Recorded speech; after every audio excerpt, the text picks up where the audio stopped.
नमस्कार दोस्तों, आज मैं फिर से हाजिर हूँ एक बिल्कुल नए इन्वेस्टमेंट ऑप्शन के साथ। दोस्तों, आज मैं जिस स्कीम की बात करने जा रहा हूँ वो स्कीम जब से शुरू हुई है तब से लेकर के अब तक का उसने रिटर्न दिया है 18.11% का। इस स्कीम का नाम है SBI large and mid cap fund. दोस्तों, लार्ज कैप फंड उस तरह के म्यूचुअल फंड है जहां पर निवेशकों का पैसा बड़ी ब्लू चिप कंपनियों में निवेश किया जाता है। अक्सर देखा गया है कि निवेशक भी म्यूचुअल फंड की उन्हीं कंपनियों में निवेश करते हैं जिनका संबंध लार्ज कैप फंड से है। उनका मानना है कि इस तरह के फंडों में एक तो जोखिम कम होता है, दूसरे इसमें निवेशकों का पैसा सेफ भी रहता है। वहीं अगर मैं मिड कैप फंड की बात करूं तो मिड कैप फंड उस तरह के म्यूचुअल फंड होते हैं जहां पर निवेशकों का पैसा मध्यम स्तर की कंपनियों में निवेश किया जाता है। हालांकि इस तरह की कंपनियों का वर्गीकरण करने के लिए कोई मानक निर्धारित नहीं किया गया है। आमतौर पर जिस कंपनी का बाजार पूंजीकरण 500 से 1000 करोड़ रुपए हो उसे मिड कैप कंपनी के रूप में देखा जाता है। दोस्तों, SBI की ये म्यूचुअल फंड स्कीम लार्ज और मिड कैप का मिश्रण है और एक बैलेंस्ड फंड है। दोस्तों, अगर SBI large and mid cap fund के पिछले 5 सालों के रिटर्न की मैं बात करूं तो 16.04% का रिटर्न रहा है पिछले 5 सालों में।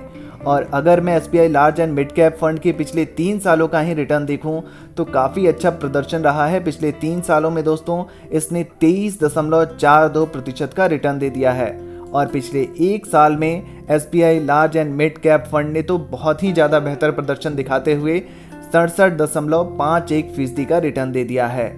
और अगर मैं 6 महीने की बात करूं दोस्तों तो पिछले 6 महीने में SBI large and mid cap fund का रिटर्न रहा है 25.97% का। दोस्तों, आज की इस वीडियो में हम कैलकुलेटर के माध्यम से ये समझने का प्रयास करेंगे, अगर हम SBI large and mid cap fund में 1 लाख रुपए का निवेश कर दें आज के डेट में तो ये फंड हमें कितने सालों में कितने रुपए दे सकता है। लेकिन इससे पहले कंपनी की कुछ बेहद महत्वपूर्ण डिटेल्स जान लेते हैं।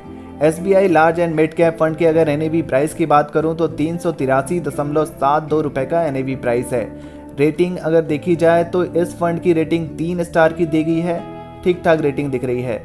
और अगर हम मिनिमम इन्वेस्टमेंट की बात करें तो मिनिमम अगर आप SIP यानी हर महीने निवेश की शुरुआत कर रहे हैं तो आपको 500 रुपये से शुरुआत करनी होगी। और अगर आप लमसम के जरिए निवेश करना चाहते हैं तो आपको मिनिमम 5000 रुपये के निवेश से शुरुआत करनी होगी। मैक्सिमम की यहाँ पे कोई भी सीमा नहीं रखी गई है, आप कितने भी पैसे एक साथ डाल सकते हैं इस फंड में। SBI large and mid cap fund के अगर फंड साइज देखा जाए तो 5144.64 करोड़ रुपए का फंड साइज है। आइए दोस्तों, अब कंपनी वाइज होल्डिंग्स देख लेते हैं। इससे आपको ये भी पता चल जाएगा कि ये एक लार्ज और मिड कैप फंड है। HDFC bank limited, ICICI bank limited, page industries limited, state bank of India limited, Infosys limited, Relaxo footwear limited, Bharat फौज लिमिटेड जैसी कंपनियां हैं दोस्तों।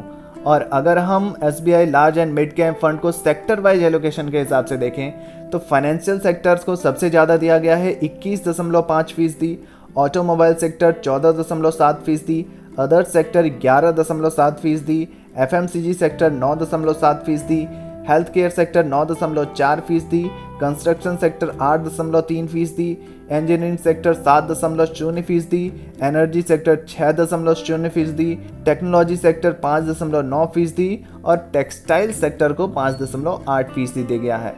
आइए दोस्तों, अब मैं आपको कैलकुलेटर पर लेकर चलता हूं और वहां चल के समझने का प्रयास करते हैं कि अगर हम SBI large and mid cap fund में एक साथ एक मुश्त 1 लाख रुपए डाल दें तो ये फंड हमें कितने सालों में कितने रुपए दे सकता है। तो दोस्तों, ये हमारा कैलकुलेटर है। यहाँ पर हम टोटल इन्वेस्टमेंट 1 लाख रुपए करने वाले हैं तो 1 लाख रुपए डाल देते हैं। एक्सपेक्टेड रिटर्न रेट की अगर मैं बात करूँ तो all time rate of interest इसका है 18% का। हम यहाँ पर एक्सपेक्टेड रिटर्न रेट अगर 18% का भी लेकर चलें। टाइम पीरियड की अगर मैं बात करूँ तो अगर हमने 1 लाख रुपए को 5 सालों के लिए निवेश करके छोड़ दिया इस फंड में तो 1 लाख रुपए की वैल्यू पर हमें 1,28,776 रुपये का रिटर्न मिल जाएगा 5 सालों में। और हमारी टोटल फंड वैल्यू 5 सालों बाद हो जाएगी 2,28,776 रुपये दोस्तों। अगर मैं 10 सालों की बात करूं और अगर हमने 1 लाख रुपए के निवेश को SBI large and mid cap fund में 10 सालों के लिए छोड़ दिया, 18% का एक्सपेक्टेड रिटर्न रेट मिलता रहा तो 1 लाख रुपए की वैल्यू पर 10 सालों बाद हमें 4,23,384 रुपये का रिटर्न मिल जाएगा। और टोटल फंड वैल्यू 10 सालों बाद हमारे पास हो जाएगी 5,23,384 रुपये दोस्तों। अगर 15 सालों की बात की जाए तो दोस्तों अगर 15 सालों के लिए हमने 1 लाख रुपए को निवेश कर दिया इस फंड में, 1 लाख रुपए का निवेश कर दिया 15 सालों के लिए, तो 1 लाख रुपए की वैल्यू पर हमें 10,97,375 रुपये का रिटर्न मिल जाएगा और हमारी कुल फंड वैल्यू हो जाएगी 11,97,375 रुपये दोस्तों।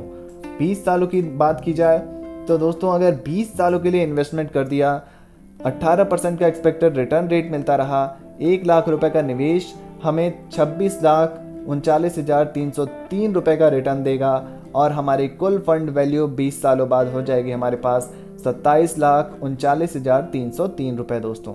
अगर 25 सालों की बात की जाए दोस्तों, हमने 25 सालों के लिए इन्वेस्टमेंट किया, 1 लाख रुपए को 25 सालों के लिए छोड़ दिया, तो 1 लाख रुपए की वैल्यू पर हमें 61,66,863 रुपये का रिटर्न मिलेगा। टोटल फंड वैल्यू 25 सालों बाद 62,66,863 रुपये हो जाएगा दोस्तों। और अगर 30 सालों तक इन्वेस्ट कर दिया, काफ़ी लंबे समय के लिए इन्वेस्ट किया और 1 लाख रुपए को 30 सालों तक के लिए छोड़ दिया, 18% का एक्सपेक्टेड रिटर्न रेट मिलता रहा, तो 1 लाख रुपए की वैल्यू आपको रिटर्न देगी 1,42,37,064 रुपये दोस्तों। और आपकी कुल फंड वैल्यू, टोटल वैल्यू जो होगी आपकी, वो होगी 1,43,37,064 रुपये दोस्तों। तो देखा दोस्तों आपने कैसे SBI large and mid cap fund के माध्यम से आपने अगर 1 लाख रुपए का इन्वेस्टमेंट आज के डेट में कर दिया तो 30 सालों बाद आपको 1,43,37,064 रुपये बन सकते हैं। SBI large and mid cap fund के कुछ अन्य डिटेल्स पे अगर बात की जाए तो आपको एक्सपेंस रेशियो 1.32% का देना होता है। एग्जिट लोड आपका जो होता है वो होता है 0.10% का अगर आप 30 दिन के भीतर रिडीम करते हैं तो, और स्टैम्प ड्यूटी आपको 0.005% देना होता है। तो दोस्तों SBI large and mid cap fund की ये जानकारी कैसी लगी कमेंट बॉक्स में ज़रूर लिखिए। वीडियो पसंद आई है तो वीडियो को लाइक और शेयर ज़रूर करें और ऐसे ही नए नए इन्वेस्टमेंट ऑप्शन के लिए हमारे इस चैनल को सब्सक्राइब जरूर करें। धन्यवाद।